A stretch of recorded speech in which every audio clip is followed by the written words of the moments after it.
Magandang po minamahal na mga magaling at kapatid sa channel na to kung saan po sinasagot ng Diyos sa makatanungan sa puso't isip natin sa magitan po ng salita niya, ang Biblia. So ngayon po pag-uusapan po natin ang paksa ng ating tatalakay ngayon. Sino ba ang mga buhay sa Millennial Kingdom? May dalawang grupo po ng mga tao sa lupa sa panahon po ng Millennial Kingdom. Yung pong Millennial Kingdom, yung 1,000 taon na literal na paghahari ng Panginoong Jesucristo dito sa lupa. So, yung dalawang grupo ng mga tao po na maiwan po dito o mabubuhay sa mga panahon na yun. Yung po mga taong una, nasa katawang panlangit o nasa glorified body na nila, at yung mga taong nasa katawang panlupa na nabuhay po sa panahon ng tribulation hanggang sa Millennial Kingdom.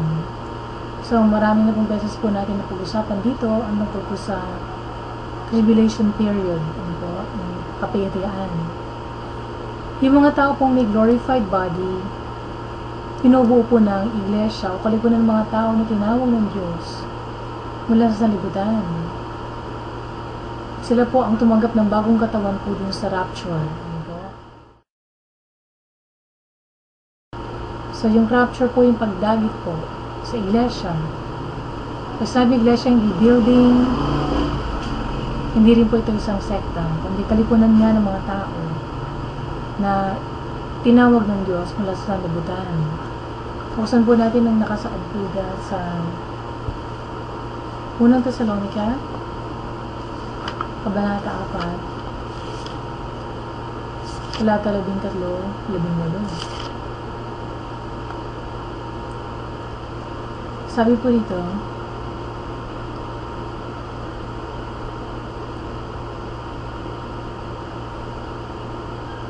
medyo makabahay ba ito? Mga kapatid, gusto namin malaman niyo ang katotohanan tungkol sa mga namatay na, para hindi ko yung magdalamhati gaya ng iba na walang pag-asa. Naniniwala tayong si Jesus ay namatay at muling nabuhay, kaya naniniwala tayong bubuhayin din ng Diyos ang mga sumasampalataya kay Jesus at isasama niya kay Jesus. Sinasabi namin sa inyo ang mismong aral ng Panginoon. Tayong mga buhay pa sa mga panahon na yon, sa pagbabalik ng Panginoon, ay hindi mauna sa mga namatay na.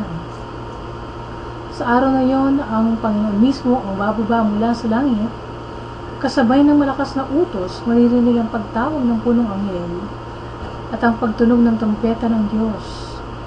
Ang mga namatay na sumasampalataya kay Kristo ang unang bubuhayin. Pagkatapos, ang mga buhay pa sa atin sa araw na yon ay kasama nilang dadalhin sa mga ulap para salubungin ng Panginoon sa himpapawid.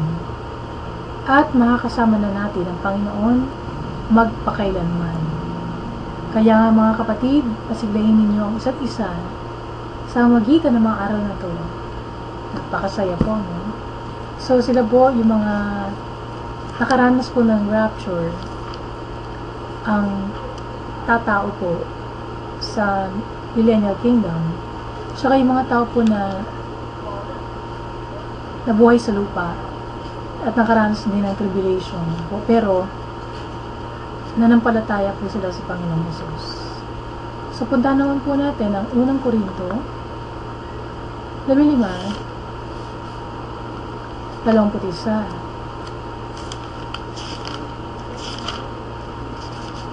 Ito po nakalagay. Hanggang talata 23. Dahil sa isang tao na si Adan, dumating kamatayan sa lahat ng tao. Dahil din sa isang tao na si Kristo, muling mabubuhay ang mga patay. Sabagat kung paano ang lahat ng tao ay mamamatay dahil sa kaugnayan nila kay Adan, ganon din naman dahil sa ating kaugnayan kay Kristo, tayong lahat ay muling mabubuhay. Ngunit may kanya-kanyang takdang panahon ang muling pagkabuhay. Unang nabuhay si Kristo, pagkatapos ng mga anak kay Kristo naman ang bubuhayin pagbalik niya rito sa mundo. Yan. Okay? So sa talata pong 73, 71 hanggang 73, 53. Ngunit makinig kayo dahil may sabihin ako sa inyo na isang lihim, hindi lahat sa atin ay mamamatay, ngunit tayong lahat ay bibigyan ng bagong katawan. Sa isang iglap, sa isang kisap mata, kasabay ng pagtunog ng huling trumpeta. At sa pagtunog ng trumpeta ay muling bubuhay ng mga patay. At bibigyan ng katawang hindi nabubulok. At tayong mga buhay pa ay bibigyan din ng bagong katawan. Sapagkat itong katawan nating nabubulok at namamatay, ay dapat mapalitan ng katawang hindi nabubulok at hindi namamatay. Yun. So, yun nga mangyari sa atin, ano po, mapalitan ng katawan natin. So, yung mga taong binuhay na muli, pagkatapos bumalik si Kristo. Ano po? So, yan na po yun. At yung sa, nakalagay din po sa pahayag. Gusto naman po natin ang nakalagay sa pahayag. Kabanata 20, talatang 4 hanggang 6. Sabi rito, pagkatapos may nakita kong mga trono at mga nakaupo roon, binigyan ng karapatang humatol. Nakita ko rin ng kaluan ng mga taong binugutan ng ulo dahil sa pangaral nila tungkol kay Jesus at dahil sa pagpapahayag nila ang salita ng Diyos. Ang mga ito ay hindi sumamba sa halimaw o sa imahen ito at hindi tumanggap ng tatak nito sa mga noo at kanang kamay nila. Binuhay sila at binigyan ng karapatang maghari na kasama si Kristo sa loob ng 1,000 taon. So, bubuhayin din po yung mga namatay, yung mga pinugutan ng ulo, po, kasi hindi po nila tinanggap yung tatak ng halimaw. So, yan po mangyayari po sa tribulation. Po. So, yung mga tao, pipiliin po nilang tatakan. Pero yung mga Kristiyano po, dapat magtapat po sa Panginoon. Tanggihan po yung tatak na yon dahil pag natakan po tayo nun, ibig sabihin, property na tayo ng diablo. So, yung mga taong nasa katawang panlupa, nahati naman po sa dalawang grupo. Mga mananampalatayang Hentil o hindi Hudyo at mga mananampalatayang Hudyo. Sa pahayag 11, 11 hanggang 16, makita natin ang pagbabalik ni Jesus sa mundo na tinatawag na second coming. Ang rapture po yung kaninang kinento ko sa inyo sa 1 Thessalonica 4:13 at 1 Corinto 15, 51 hanggang 73 o 53 ay magpapakita po ni Kristo sa himpapawid. Ano po? Hindi po ito second coming. So, sa rapture po, hindi po bababa sa lupa ang Panginoon. Nandun lang po siya sa himpapawid. So, kaya po hindi po natin masasabi ito na matatawag ito na second coming. Magkaiba pong rapture sa second coming ng Panginoon. Wala pong nabanggit sa pahayag 19 at 20 na anumang pangyayari na rapture. Ibig sabihin, ang mga pinabanal ng Diyos na nasa lupa sa pagbabalik ni Jesus ay papasok po sa millennial kingdom sa kanila pong natural na katawan.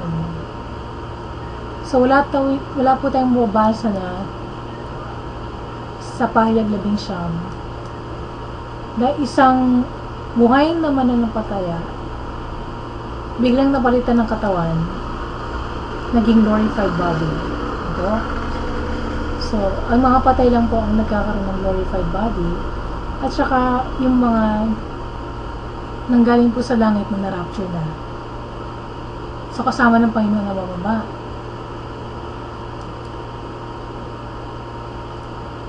At ang mababasa po natin yung mga tao na naging mananampataya sa tribulation at napatay dahil sa pananampalataya po nila ay muling bubuhayin.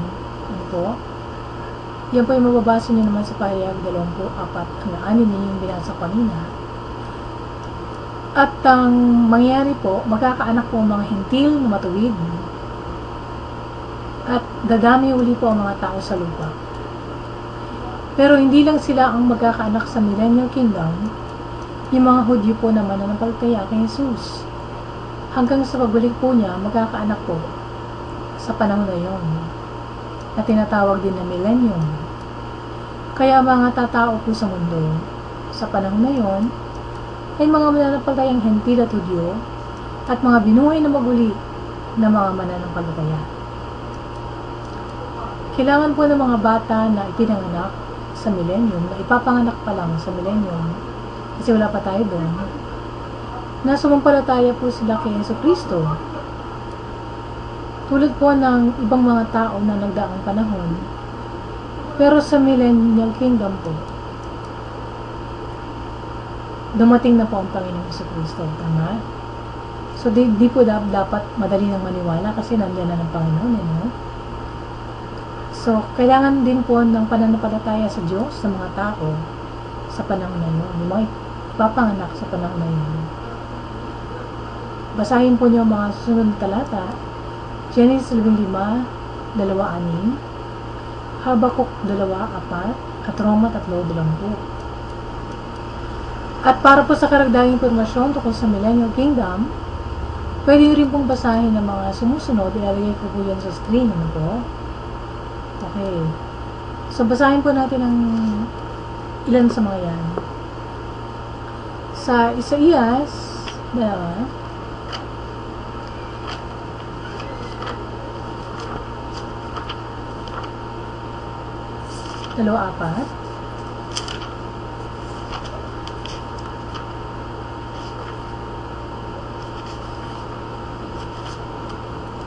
Ito nakalagay. Darating araw na pasasaganain at pagagandahin ng Panginoon ang mga pananim sa Israel, at ang mga ani ng lupain ay magiging karangalan at kalagayahan ng natitirang mga tao sa Jerusalem. Hanggang 4, tatawaging banal ang natitirang buhay sa Zion, ang lungsod ng Jerusalem, sa magitan ng kanyang kapangyarihan na hatulan niya at linisin ang kasamaan ng mga babae sa Jerusalem at ang mga patayan doon.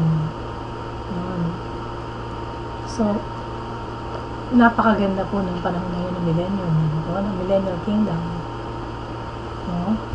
So, kung tayo, binuhos natin lahat ng atensyon po natin sa kasalukuyang mundo na to, na hindi katapusan, ano po? Malapit na pong dumating ang Panginoon. Malapit na po siya maghari ng literal. So, lahat po ng pinaghirapan natin sa mundo ngayon, lahat yung mga inipon, mga pinagawang bahay dito ngayon, mga ari-ariya natin, yung mga, lahat ng bagay na in-enjoy natin ngayon, tinatamasa natin. Bali, wala po yan lahat na yan. Po? Kung hindi na po natin kilala ang Panginoong Jesus, dahil kasama po tayong mabawasak lang. Ano po ang mga bagay na yan sa mundo.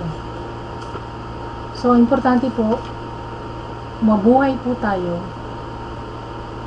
lampas pa po rito sa buhay po natin sa mundo ngayon. Po? Kasi ang ating buhay sa lupa, may katapusan. Pero kung kilala natin ang Panginoong Jesucristo, meron tayong buhay na walang hanggan. So, tuloy-tuloy po tayong mabubuhay kapag tayo po yan sa Panginoon. Buksan po natin ang Daniel 7, 13-14. Pagkatapos nakita ko ang parang tao na pinaliligiran ng ulap, lumapit siya sa Diyos na patagal nang nabubuhay. Pinangalan siya at binigyan ng kapangyarihang maghari, at naglingkod sa kanya ang lahat ng tao sa iba't ibang bansa, lahi at wika. Ang paghahari niya ay walang hanggan, at walang makakapagpabagsak sa kain niya. So, nakakatawa. So, ang ating Panginoon po, malapit na po dumating. So, yung ating pong energy, yung ating takas at panahon, ituon po natin sa mga bagay po na hindi natin nakikita. Huwag po tayo masyadong mag-focus po sa mundo na to. Dahil, pinapakita ng Panginoon, no, ng mga bagay sa mundo natin na sa kasalukuyan ay may wakas, may pagkasira. Pero darating na po ang kaharian ng Diyos. Ano po, na literal sa mundo na to. Ang kailangan lang po, masiguro po natin, nakasama po tayo doon. Nakabilang tayo sa kaharian ng Diyos. Kung gusto po natin yon, ang una pong kailangan natin gawin, talikuran po yung ating mga kasalanan at pagharian natin ng Panginoong Jesucristo. Magpalinis po tayo sa Kanya. Gawin natin siyang tagapagligtas at Panginoon nating buhay dahil hindi po natin kaya ligtas sa sarili natin ng pagsalit po natin sa isang reliyon, ng mga mabuting gawa natin. Wala po tayong pwedeng gawin para ligtas sa sarili natin. Kailangan po natin ang tagapagligtas na si Jesus. Ang Diyos po nagkatawang tao para pwede po siyang mamatay para sa atin. Nang sa ganun po, kung tayo po ay mananampalataya sa Kanya, masasampalataya tayo sa anak ng Diyos, tayo po ay magkakaroon ng buhay na walang hanggan. So kahit na anong mangyari sa mundo na to, madaganan man tayo, mga building na nababagsakan dahil sa lindol, alam na natin na didiretso tayo sa presensya po niya. Tama po? So, kung yun po ang gusto nyo mangyari, yun ang gusto nyo sa buhay nyo, na i-focus ang ating paningin sa mga bagay na walang hanggan po. Makisabay po kayo o sumunod kayo sa panalangin na to. Lord God, maraming salamat Panginoon sa napakagandang salita nyo. Tungkol po sa darating po na Millennial Kingdom. Gusto pong makasali doon ng Panginoon. Dahil doon po, wala pong pagkasira, walang pagkawasak. Dahil na doon po kayo ng personal, Panginoon. Makikita ko po kayo ng mukha doon, Panginoon. Kaya, pinagsisisihan ko na po lahat ng kasalanan ko. Patawarin niyo po ako, O Diyos. Sa lahat po na aking karumihan, na aking kasamaan, Panginoon. Mga ginagawa ko po sa harapan niyo na hindi po kaaya-aya. Mga iniisip ko na marumi at mga panalita ko na kasakit sa aking kapwa. Patawad, Panginoon. Linisin niyo po ako ng banal na yung butong na anak ko si Jesus. Panginoong Jesucristo, pumasok po kayo sa aking puso. Kayo na po ang maghari sa aking buhay. Linisin niyo po ako ng inyong banal na dugo, Panginoon, mula ulong ng talapakan. Sa mga kasalanan ko po mula nung ako'y ipaglihin ng nanay ko hanggang ngayon, Panginoon. Thank you, Lord God, sa lahat po ng ginawa niyo para sa akin. At mula sa araw na ito, Panginoong Jesus, ako po yung maglilingkod sa inyo. At mabubuhay para sa inyo lamang, Panginoon, hanggang sa huling niya. Panginoon, puspusin niyo rin po ako ng banal na Espiritu upang maintindihan ko po ang inyong salita at may sa pamuhay ko po sa araw-araw. Maraming salamat, Panginoon, sa kapatawaran ko ng aking mga kasalanan. Salamat, Panginoon Diyos, sa buhay na walang hanggan na pinagkakaloob niyo sa akin sa sandaling ito. Sa kaligtasan po ng aking kaluluwa. Thank you, Lord God, na minahal niyo po niyo ang isang katulad ko, Panginoon, na hindi po karapat-dapat, Panginoon. Pero, ginawa niyo pa rin, Panginoon, dahil kayo po ay pag-ibig. Thank you, Lord, sa lahat po ng pinano niyong maganda para sa akin. Ito ang aking dalangin sa matamis sa pangalan ni Jesus. Amen. Kung nanalangin kayo niyan, magtatatalong kayo sa tuwa, magpasalamat kayo dahil napatawad ang mga kasalanan ng ating Panginoon. Sa para lumago kayo sa pananampalataya, magbasa kayo ng Bible, simulan niyo po sa Gospel of John para makilala niyo si Yesu Cristo at maintindihan yung plano ng Diyos. Huwag nga kalimutan mga pag-usap sa Panginoon ang galing sa puso. Hindi niyo po kailangan ng rosaryo, ng rebuto, iba. Hindi niyo kailangan ng memorize ng dasal. Dahil ang Diyos po natin ay buhay at nakikinig ng panalangin at sumasagot. At sumunod nga po tayo ng church, kung saan po ang pangalan pa yung Jesucristo lamang tinataas. Hindi pangalan ng kung sino-sinong santo, hindi pangalan ng Mama Mary, hindi pangalan ng simbahan, hindi rin pangalan ng pastor, ginagawang appointed son of God. Kundi tayo pinagdarap ng church of San Jesucristo lamang ang Panginoon. Siya lang ang tinataas, wala na iba. Dahil wala pa ibang magdadala sa atin sa langit kundi siya. At sumunod po, maghanap tayo ng church ang salang salita ng Diyos pinapangaral. Hindi po ang doktrina ng tao, tradisyon ng simbahan. Hindi rin po ang filosofiya ng mundo. Kundi tanging ang purong salita ng Diyos. Walang dagdag, walang bawas. Mula Genesis to Revelation. At sumunod po maghanap po tayo ng church ang San Espiritu Santo ang kumikilos sa kalagitnaan, tumutulong sa pagsamba, at binabago ang buhay ng bawat nananampalataya.